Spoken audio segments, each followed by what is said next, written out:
한목자라 하는 제목을 가지고 말씀을 나누기를 원합니다. 에스겔서는 이스라엘 백성들이 바벨론에 완전히 나라가 망한 다음에 에스겔이 25살쯤 됐을 때에 이제 바벨론으로 포로로 잡혀가게 됩니다. 그때 많은 이스라엘 사람과 함께 잡혀가서 그가 하나님 앞에 처절한 절망으로 고민하면서 정말 하나님이 살아계실까? 살아계신다면 우리는 그래도 선민인데 왜 이런 고난을 주실까? 하나님 도대체 우리의 이 고난을 알고 계실까? 저렇게 강포한 바벨론에 이렇게 우리가 당하고 있는데도 하나님은 어디 계실까? 과연 이대로 고국에서 이렇게 수도 없는 처절한蒙국 타국으로 나라도 다 무너져 버리고 잡힌 이 바벨론에 하나님이 과연 여기에도 계실까? 사도행전 에스겔서 1장 2절을 보면 그때의 에스겔은 붓이라고 하는 제사장의 아들로 태어났어요. 25살까지 제사장의 가문에서 그래도 떵떵거리고 성장했습니다. 그냥 제사장이 아니라 그래도 이름 깨나 있는 그런 제사장의 가문에 앞길이 촉망되던 젊은이였어요. 하루아침에 나라가 망해버렸습니다. 이제 바벨론에서 나라가 없는 그 서름을 안고 희망이 없는 절망을 안고 하나님 앞에 오늘 처절한 절규를 하고 있는 거예요. 이것이 에스겔서의 모습입니다. 그래서 에스겔서 30장까지를 보면 이스라엘 백성을 심판하시는, 왜 하나님이 심판하시는가? 왜 이웃에 그 이스라엘 주변에 있는 국가를 심판하시느냐? 이스라엘의 죄를 처절하게 낱낱이 기록을 하고 있어요. 왜 그들이 망했는가? 그리고 31장서 오늘 이 48장까지죠. 이스라엘의 구원을 에스겔을 통해서 하나님이 말씀하는 그런 장면이 보여져요. 그런데 이 같은 30세까지 그 5년 동안 에스겔은 바벨론에 붙들려 와서 절망 가운데 살았습니다. 나라가 회복될 기미는 없고 그곳에 와서 바벨론 사람들에게, 이방인들에게 조롱거리가 되고 비방거리가 되고 그발 강가에서 너희 하나님이 어디 있느냐? 너희가 정말 하나님 택한 백성을 하느냐? 놀림감이 될 수밖에 없었던 그가 30세 때에 하나님을 만나게 됩니다. 오늘 거기 1절은 에스겔서 1장 1절은 이렇게 설명을 해요. 30째 해 넷째 달 초닷새 내가 그발강가 사로잡힌 자 중에 있을 때 하늘이 열리며 하나님의 모습이 내게 보였다. 고통과 절망과 좌절과 비전을 잃어버린 에스겔에게 하루아침에 회복되는 사건입니다. 다시 그곳에서 일어납니다. 비전을 보고 이상을 보고 하나님 말씀을 듣게 됩니다. 그리고는 내일이 있음을 그가 알게 됩니다. 왜 우리가 이렇게 고난을 당하는지 이유도 알게 됩니다. 하나님은 이 같은 우리를 어떻게 회복시킬까 하는 것도 에스겔은 알게 되는 것입니다. 이랬을 때에 에스겔에게 그 인생의 답이 무엇이었습니까?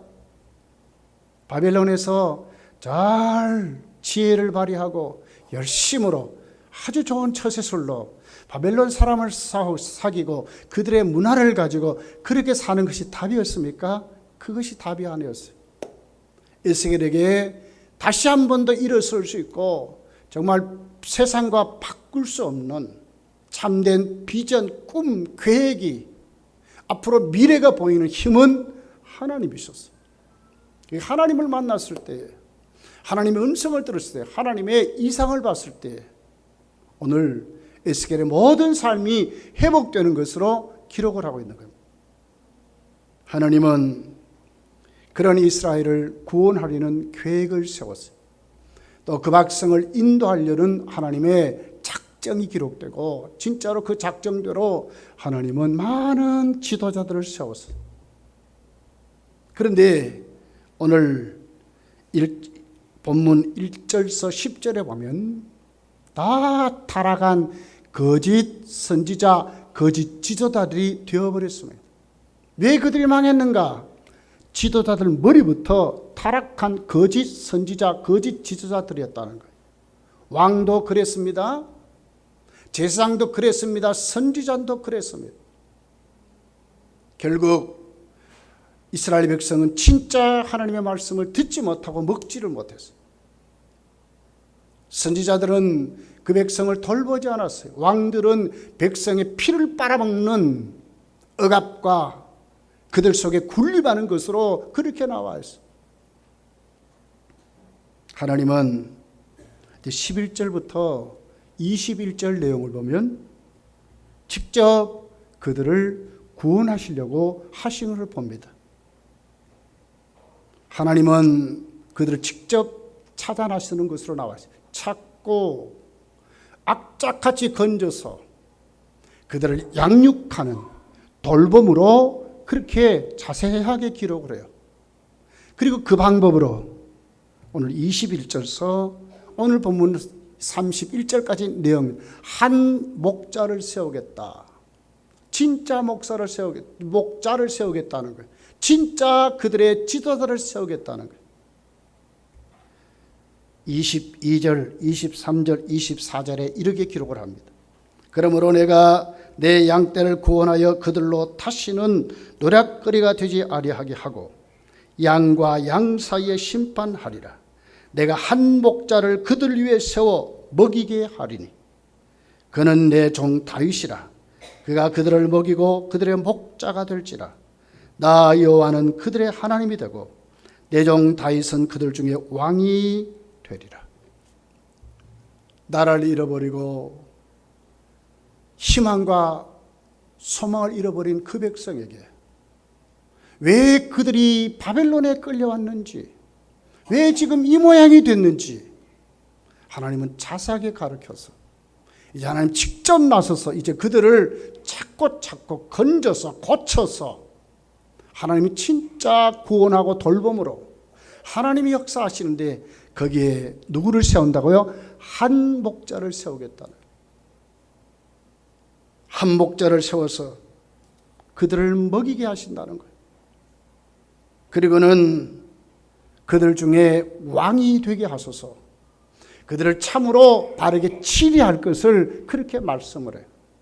강한, 그러면서도 세상 왕과 다른 목자를 세우겠다고 말씀하는 겁니다.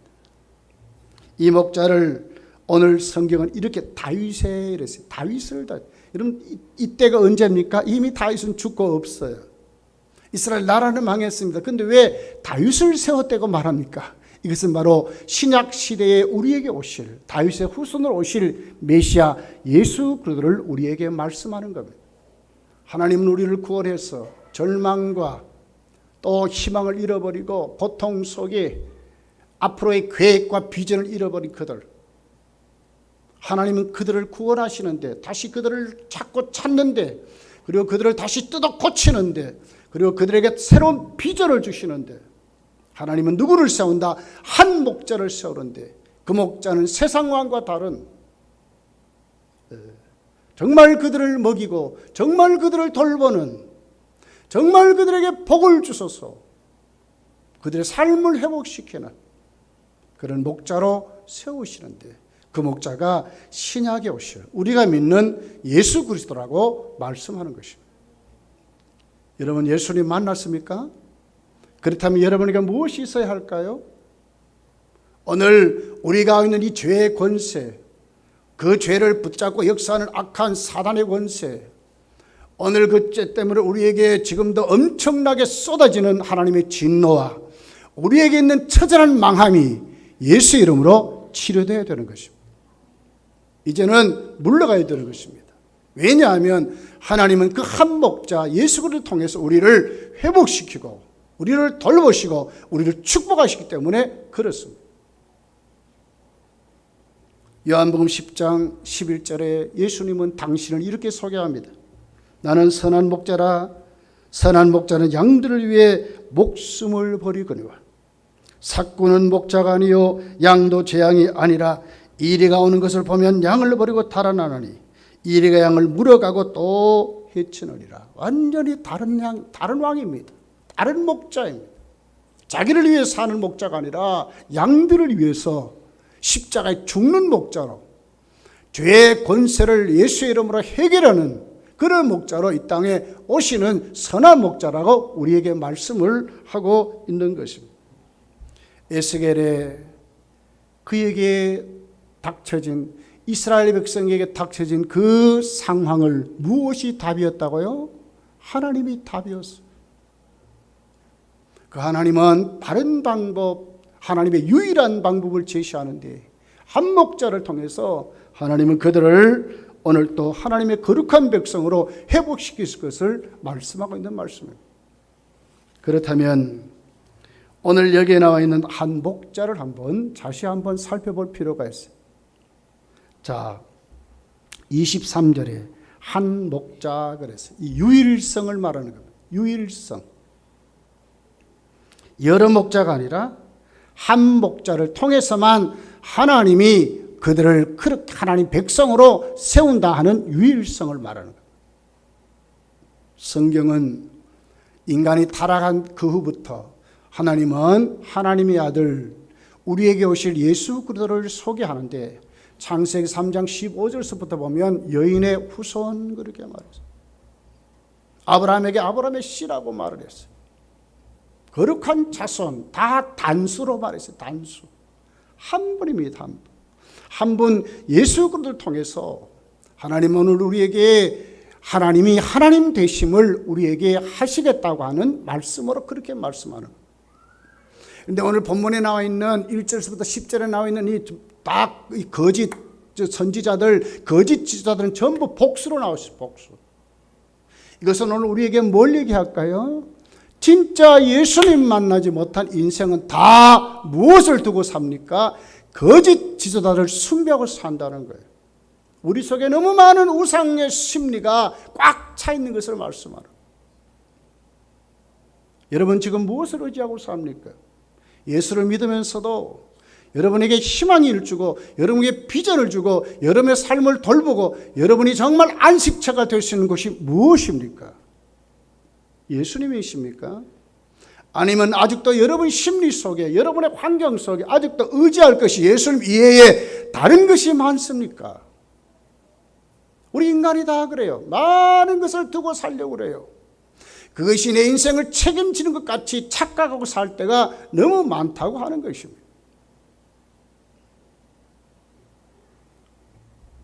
하나님은 한 목자의 증표를 세우셨어요. 25절에 보면 내가 또 그들과 화평의 언약을 맺는다. 하나님 한 목자를 우리를 통해서 보내주셔서 우리의 삶을 회복시켜 주시는데 거기에 표로 화평의 언약을 세우신다는 거예요. 하나님과 우리 사이에 참 목자는 하나님의 화평의 언약의 표로 이 땅에 오셨습니다. 이름 그대로 화평이라는 단어가 뭐죠? 하나님과 우리가 화해한다 이 말이에요. 관계가 회복된다 그 말이에요. 하나님이 창세기 1장에 창조하는 물마다 보시기에 좋았더라 보시기에 좋았더라 보시기에 좋았더라 한 그 복이 하나님과의 우리 사이에 회복이 된다 그 말이에요. 그런데 화평의 언약이 뭡니까? 여러분 우리가 누구와 이렇게 계약을 하고 약속을 하고 그러면 그게 얼마나 값디까? 얼마 가지 못해요. 나라의 수많은 정책이 여러분 한번 믿으면 끝까지 값디까? 아니에요. 부동산 정책도 바뀌고요. 모든 인간의 기본 권리도 바뀌고요. 법도 바뀌고 헌법도 다 바뀌어요. 오리가 그런데 하나님 우리와 맺은 이 화평의 언약은 영원하다고 하는 겁니다. 하나님이 그 목자를 통해서 우리와 화해하는데 정말로 그분이 우리의 목자가 되시면 언제까지? 천국 가는 정도가 아니라 영원한, 하나님은 어떤 유한한 것이 아니라, 어떤 일시적인 것이 아니라 정말 영원한 증표로 화평의 언약을 세우셨다는 것입니다. 얼마나 우리가 감사해야 하고 얼마나 우리가 찬송해야 되는지 몰라요. 저도 자동차 면허를 참 오래전에 땄어요. 근데 얼마 전에 갱신을 했어요. 왜? 또 갱신을 해야 되는데 나는 멀쩡한데 국가가 못 믿는 거예요. 세상은 다 그렇습니다, 여러분. 도로가 이렇게만 생기는 것 같은데 몇 년 지나봐야 또 다른 도로가 또 생기는 거예요. 신호등이 또 바뀌어. 그런데 하나님이 오늘 또 한 목자, 유일한 목자, 예수 그리스도를 통해서만 하나님의 하나님 되심을 우리에게 역사하시는 그 한 목자, 관계를 회복시키는 것은 뭡니까? 영원하다고 하는 거예요. 결코 변하지 않는 그 삶을 우리에게 주신다고 말씀하는 것입니다. 이사야 54장 10절에 보니까 이런 말씀이 있어요. 산들이 떠나며 언덕들은 옮겨질지라도 나의 자비는 내게서 떠나지 아니하며 나의 화평의 언약은 흔들리지 아니하리라. 너를 긍휼히 여기시는 여호와께서 말씀하셨느니라. 옮겨지지 않는다, 흔들리지 않는다, 변함이 없다, 그렇게 말씀을 하고 있는 것입니다. 여러분, 오늘 한 목자인 예수 그리스도를 통해서 우리 모든 삶이 치료되고 고침받고 변하지 않는 하나님의 돌봄이 충만한 모습부터 여러분이 회복되시기를 예수님 축복합니다. 그런 자들에게 오늘 25절 하반절부터 보면 한 목자의 진짜 돌봄이 자세하게 기록이 되어 있습니다. 여기 보니까 이렇게 말하죠. 악한 짐승을 그 땅에서 그치게 하리니 그들이 빈들에 평안히 거하며 숯불 가운데서 잘지라. 악한 짐승, 사탄의 세력을 말하죠. 또 빈들, 숯불, 그들이 붙들려 있는 그 환경을 말하는 거예요. 이스라엘을 괴롭혔던 바벨론, 아수르, 블레셋, 암몬, 전부 이런 나라들을 말하는 거예요. 조금도 도움이 되지 않는, 그들에게 계속 해꾸지만 하는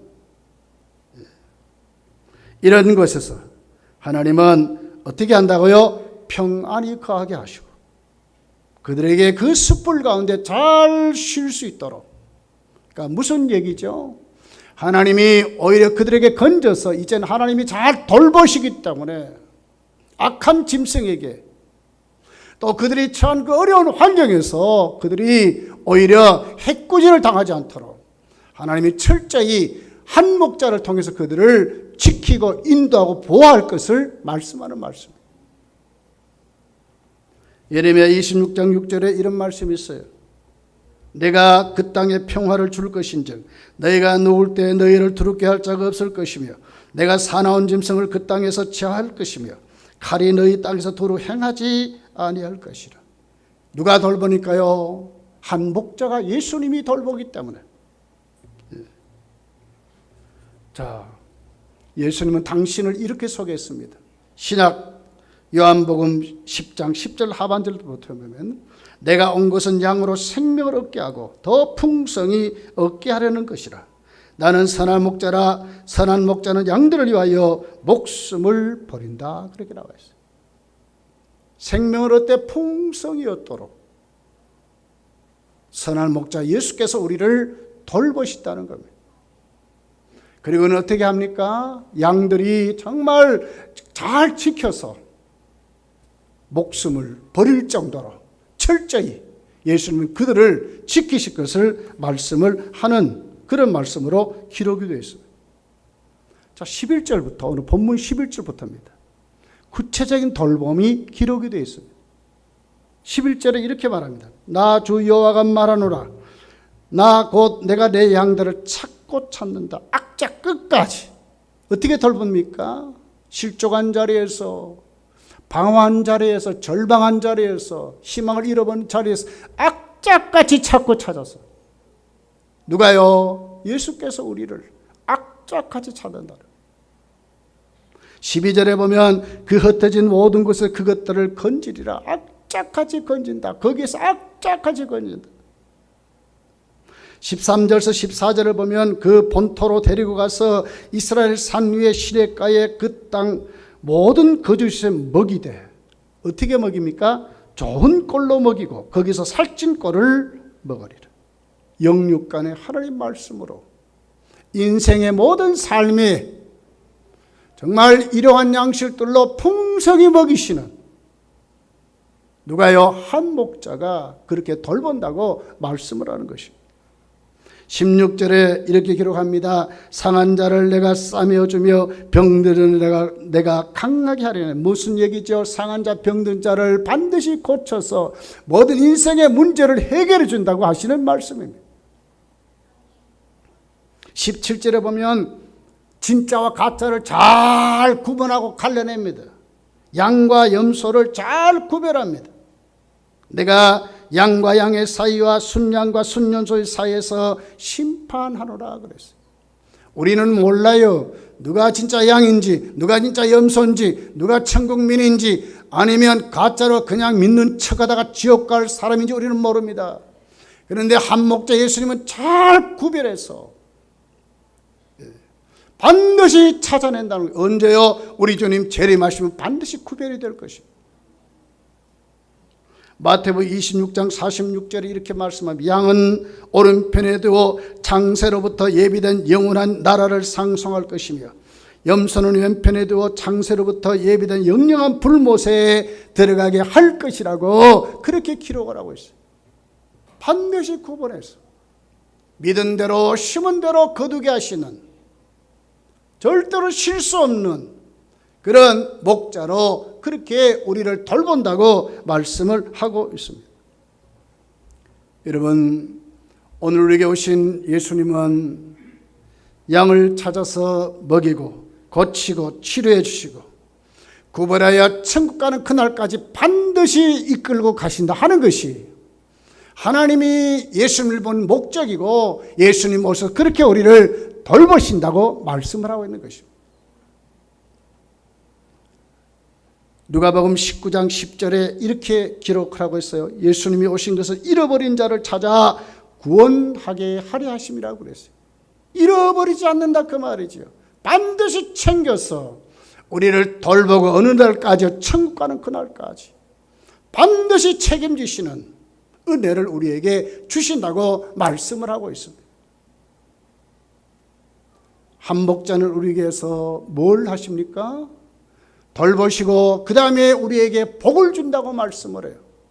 이 땅에 살아가면서 천국 가는 그날까지 영적으로 육적으로 우리의 심령을 반드시 회복시켜서 함께하는 삶을 산다고 말씀하고 있습니다. 26절에 이렇게 기록합니다. 내가 그들에게 복을 내리고 내 산 사방에 복을 내리며 때를 따라 소낙비를 내리되 복된 소낙비를 내리리라. 복을 주는데 어떻게 준다고요? 소낙비같이 주신대. 이게 소낙비, 복된 소낙비, 이 말씀은 격렬하게 퍼붓는다고 말이에요. 우리는 늘 이렇게 하죠. 내가 몇 년 후에 이렇게 살겠다, 또 몇 년 후엔 이렇게 살겠다, 우리는 이렇게 계획을 세우고 그렇게 해요. 그런데 그 정도가 아니라고 말이에요. 한량없는 은혜를, 한량없는 복을 주시는데 소낙비같이, 여러분 소낙비 하면 안 맞을 자신 있습니까? 아무리 우산 한번 써보세요. 나가보세요. 바지 다 젖고요. 다 젖어요. 다 젖어요. 땅에 튀어서도 젖고요. 다 젖어요. 안 맞을 방법이 없는 거예요. 한 목자가 오늘 우리에게 복을 주시는데 어떻게 복을 주시느냐? 내가 생각한 정도가 아니라 그 말이죠. 엄청난 은혜로 수도 없이 우리 죄 짓잖아요. 얼마나 우리가 교만합니까? 죄대로 갚으시고 우리의 교만대로 물리치시면 은혜 받을 자 어디 있어요? 겸손한 자에게 은혜 주신다는데 소낙비 같은 은혜를 주시기 때문에, 복된 소낙비 같은 복을 주시기 때문에 오늘도 우리는 우리에게 있는 이 죄된 성품들, 우리에게 있는 이 우상 숭배의 심리가 다 그분에게 붙들리는 거예요. 그렇게 회복되는 거예요. 바뀌는 거예요. 변화되는 거예요. 이제 알게 되는 거예요. 깨닫게 되는 거예요. 출애굽기 15장에 애굽에서 탈출한 이스라엘 백성들이 홍해를 만나고 그리고는 겨우 나왔더니 뜨거워 죽는 거예요. 이거 뭐 어떻게 해볼 방법이, 사막의 그 더위에 해결할 방법인데 목이 다 막 죽겠어. 그런데 거기 오아시스를 만납니다. 마라라고 하는 오아시스를 만났어요. 그랬더니 백성들이 뛰고 걷고 난리가 났어요. 야, 물이다. 그래서 가서 어떻게 합니까? 그 물을 벌컥벌컥 마시는데 조금 있다가 보니까 난리가 나, 토하고 막 난리가. 왜요? 먹을 수 없는 쓴물이 먹을 수 없는 물이었어요. 우리 인생이 그런 겁니다, 여러분. 조금 뭐가 지나면 잘 될 것 같아. 힘들고 어려운 삶이 지나면 이젠 잘 될 것. 그런데 조금 있으면 또 안 그래. 우리 인생이 그런 거예요. 모세가 하나님께 기도합니다. 어떻게 해야 됩니까? 하나님이 한 나무가지를 지시합니다. 그래서 그 나무가지를 꺾어서 그 물에 던졌을 때 그 물이 진짜 먹을 수 있는 물로 변했다고 말씀합니다. 그게 나뭇가지는 무엇을 상징합니까? 우리 인생의 진짜 모셔야 될 예수 그리스도를 상징하는 것입니다. 한 목자를 상징하는 것입니다. 한 목자가 오늘 또 그들에게 뭘 줬습니까? 마실 수 있는 물을 주었다고, 인생의 해가를 주었다고 말씀하고 있는 것입니다. 마가의 다락방 여러분 알잖아요. 예수님 십자가에 죽었어요. 제자들이 좌절하고 벌벌 떱니다. 우리도 붙잡히면 다 죽는다고, 도망갈 수도 없고, 그래서 그들은 거기에서 벌벌 떨고 갇혀있는 그들에게 주님 오셨어요. 부활한 주님을 만났어요. 그러다가 주님의 말씀대로 믿고 마가의 다락방에서 기도하다가 뭘 왔습니까? 성령의 소낙비를 맞는 거예요. 한 사람도 예외 없이 바람 같은 성령, 불 같은 성령이 온 집에 가득하고 각 사람 머리 위에 있더니 모든 사람이 어떻게 성령의 충만함을 받았다 그랬어요. 인생이 달라졌어요. 바뀌었어요. 성령 충만한 그들에게 무엇이 생겼습니까? 비전이 생긴 거예요. 삶의 희망이 생길 거예요. 좌절이 물러갔습니다. 절망이 물러갔습니다. 실패가 물러갔습니다. 무엇이 그렇게 했습니까? 그들에게 부어진 소낙비인 성령이 그들을 살려낸 것입니다. 우리에게도 똑같은 것입니다. 왜 복된 소낙비입니까? 하나님이 주시기 때문에 복된 소낙비인 것입니다. 우리가 만든 것이 아닙니다. 한 목자가 우리의 왕이 됐을 때에, 하나님이 우리의 하나님의 백성이 됐을 때에, 우리가 하나님의 백성이 됐을 때에 하나님은 뭘 하신다고요? 복된 소낙비로 퍼부어서 우리 인생을 새롭게 하시는 역사를 일으킨다고 말씀을 하고 있는 것입니다. 그렇다면 이 소낙비가 우리에게 쏟아지면 우리에게 어떤 복이 임할까요? 자, 27절을 보겠습니다. 그리한즉 밭의 나무가 열매를 맺으며 땅이 그 소산을 내리니 그들이 그 땅에서 평안할지라. 무엇이 회복됩니까? 환경이 회복됩니다. 육신의 삶이 열매를 맺게 됩니다. 안 되던 사람, 실패했던 사람, 도저히 할 수 없던 앞길이 꽉꽉 막혔던 사람, 뭐게 됩니까? 한 목자가 소낙비 같은 복을 주시면 무엇이 해결됩니까? 우리 환경이 해결되는 겁니다. 안 되던 것이 열려지는 것입니다.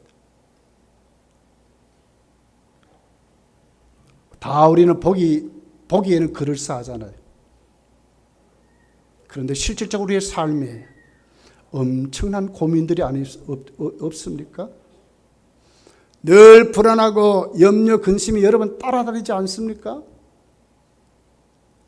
입에는 얼굴에는 화장도 하고 모르니까 그럴싸한데 우리의 속은 어떻습니까? 여러분 앞길이 보장돼서 창창합니까? 열매 맺는 삶은 어디에서 주시다고요? 환경이 어떻게 바뀐다고요? 주님이 우리를 어떻게 합니까? 복 주실 때 우리가 바뀔 것을 말씀하는 것입니다. 두 번째는 어떻게 회복이 됩니까? 어떤 복이 임합니까? 영적인 정말 자유를 누릴 수 있는 복을 주신다고 말씀을 합니다. 27절 하반절입니다. 내가 그들의 멍에의 나무를 꺾고 그들을 종으로 삼은 자의 손에서 그들을 건져낸 후에 내가 여호와인 줄을 알겠고. 진짜 하나님을 알고 사는 겁니다. 영적으로 회복이 됩니다. 여기 멍에나무는 뭘 얘기합니까? 짐승에게 굴레를 씌워가지고 밭을 갈기하고 그런 것을 말합니다. 눌려있는 것을 말합니다. 내 인생에 뭔가 좀 눌려가지고 예배를 드려도 시원치 않고 찬송을 하나님께 올려도 심령의 문이 열리지 않고 기도해도 하나님의 응답이 없고 하나님의 말씀이 나를 정말 찔러 구원에 이르는 지혜가 있도록 나를 새롭게 다듬어 주셔야 되는데 전혀 은혜가 없는 게 무엇 때문에 그렇습니까? 우리가 눌려서 그렇습니다. 짐승에게 멍에가 눌렀듯이 눌려서 그렇습니다. 한 마귀가 의뢰받지 못하게 해서 그렇습니다. 그런데 한 목자가 무엇한다고요? 바로 우리에게 이 굴레를 벗어나게 만들어서 은혜받도록 만들고 하나님과의 소통하게 만들고 찬송이 살아나게 만들고 말씀이 들려지게 만들고 기도에 응답 있게 하시고 그리고는 하나님은 어떻게 한다고요? 진짜 여호와 하나님을 알게 하신다 하는 복을 우리에게 주신다는 겁니다. 세 번째는 우리 심령의 복을 줍니다. 28절에 이렇게 기록합니다. 하반절에 짐승들에게 잡아먹히지 아니하고 평안히 거주하리니 놀랄 사람이 없으리라. 두려운 일이 안 생긴다 그 말이에요. 예수님 부활하신 다음에 제자들에게 뭐랬어요? 너에게 평강이 있을지어다. 내가 다시 말하노니 너에게 평강이 있을지어다 그랬어요. 우리 심령에 정말로 하나님이 예수님을 통해서 우리에게 주시는 그 복은 뭐라고요? 우리 심령에 천국은 어떤 나라입니까? 먹는 것과 마시는 나라가 아니라 그랬어요. 성령 안에서 희락과 화평의 나라라고 그랬어요. 예수를 믿어도 감사가 넘치고 기쁨이 넘치고 오늘 또 하나님의 은혜가 내 속에 차고 넘치는 경험을 하는 사람이 되게 된다 그 말입니다. 똑같은 여행을 해보세요. 어떤 분들은요 죽도록 고생했다고 왔다고 이런 분들이 있어요. 정말로 여행을 한 다음에 돌아와서 너무나 고맙고 감사하는 사람들이 있어요. 왜? 보지 못한 세계를 봤거든. 똑같은 자연을 보고 많은 사람들은 부정적인 얘기를 하는 사람이 있지만 똑같은 자연을 보면서 하나님의 그 넘치는 창조의 솜씨를 보고 하나님의 영광을 드러내는 사람들이 있는 것입니다. 무엇 때문에 그렇습니까? 오늘 내 속에 하나님이 예수 믿는 자로서의 평강이 없어서 그렇습니다. 이제 물리쳐내야 합니다. 놀랄 일이 없답니다. 공포를 떨게 하고 당황하게 하고 깜짝 놀라게 하는 이런 일이 우리에게 완전히 물러갈 것을 말씀하는 것입니다. 시편 기자는 시편에 이렇게 기록합니다. 시편 91편 1절부터 보면 지존자의 은밀한 곳에 거주하며 전능자의 그늘 아래 사는 자여 나는 여호와를 향하여 말하기를 그는 나의 피난처여 나의 요새여 나의 의뢰하는 하나님이라 하리니 이는 그가 너를 새 사냥꾼의 올무에서 심한 전염병에서 건지실 것이미로다. 그가 너를 그 깃으로 덮으시니 네가 그 날개 아래에 피하리로다. 그의 진실함은 방패와 손방패가 되시나니 너는 밤에 찾아오는 공포와 낮에 날아다니는 화살과 어두울 때 퍼지는 전염병과 밝을 때 닥쳐오는 재앙을 두려워하지 아니하리로다. 1000명이 내 왼쪽에서 10,000명이 내 오른쪽에서 엎드러지나 이 재앙이 네게 가까이 하지 못하리로다. 어디 있으니까? 지존자의 은밀한 곳에 있으니까 이런 일이 있다는 거예요. 폭포수 같은 복된 소나기를 부을 때 우리 심령이 이렇게 될 것을 말해요. 담대해지는 것입니다. 말씀을 맺어 보랍니다. 그러면 여러분에게는 예수님이 진짜 목자이십니까? 무엇을 의지하고 사십니까? 예수님이 우리에게 왕이 되시고 우리의 목자가 되면 이런 복이 있다고 말씀하는 것입니다. 23절을 다시 한번 보겠습니다. 같이 한번 읽어보겠습니다. 23절 시작. 내가 한 목자를 그들에 세워 먹이게 하리니 그는 내 종 다윗이라. 그가 그들을 먹이고 그들의 목자가 될지라. 한 목자를 세우시는데 그 목자가 우리에게 뭐라고요? 먹이신대. 그리고 우리를 다스린대. 이것이 우리의 삶의 중심이 되어야 돼요. 한 주간 하나님의 복된 소낙비를 맞고 살고 싶습니까? 그렇다면 예수님 너희들의 여러분의 참 목자가 되셔야 합니다. 그분이 여러분의 왕이 되셔야 합니다. 24절입니다.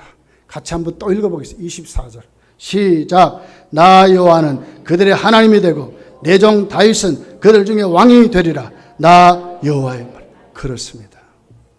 하나님이 하나님 되시면 예수 그리스도를 통해서만 오늘 우리에게 하나님이 되시는 것입니다.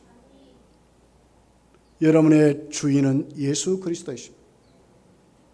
예수님으로 먹고 예수님으로 살아나고 예수로 건진받고 예수 이름의 권세를 가지고 살아야 한 목자의 돌봄이 있고 한 목자의 복이 소낙비같이 우리에게 쏟아지게 될 것입니다. 그 삶이 여러분의 삶이 되시기를 예수님 축복합니다. 기도하겠습니다.